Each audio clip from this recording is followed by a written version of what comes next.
Hello viewer, আসসালামু আলাইকুম। শেখ সাদি একটি মূল্যবান কথা বলেছেন। কথাটি হলো, তুমি যদি কোনো গ্রামে প্রবেশ করো তাহলে সেই গ্রামের কুকুরগুলো তোমাকে দেখে ঘেউ ঘেউ করবে।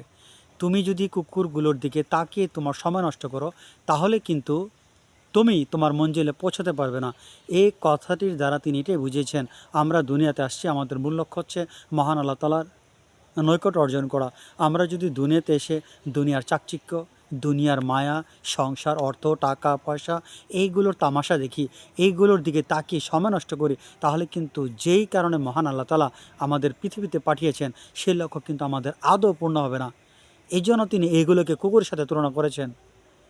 একজন নতুন ব্যক্তি যখন কোনো গ্রামে প্রবেশ করে, যদি কুকুরের তামাশাই দেখে তাহলে সে কিন্তু লক্ষ্যে পৌঁছাতে পারবে না। আমরা পৃথিবীতে আসছি উদ্দেশ্য মহান আল্লাহ তাআলার নৈকট্য অর্জন করা। যদি আমরা সেটি চাই তাহলে পৃথিবীর এই বিলাসিতা, পৃথিবীর এই চাকচিক্য, পৃথিবীর এই মায়া, অর্থ সম্পদ, এইগুলোর দিকে আমাদের যতদূর সম্ভব ভ্রুক্ষেপ না করা, এগুলোর দিক তাকিয়ে, এইগুলোর দিক সময় নষ্ট করে, এইসব বিষয় নিয়ে ভেবে আমরা কিন্তু আমাদের মূল্যবান সময়কে আমরা নষ্ট করছি। আর এর ফলে কিন্তু আমরা কখনোই মূল লক্ষ্যে অর্থাৎ মহান আল্লাহ তাআলার নৈকট্য অর্জন করতে সমর্থ হব না। ছোট পরিসরে আজকের ভিডিও এখানে শেষ করছি। আল্লাহ হাফেজ।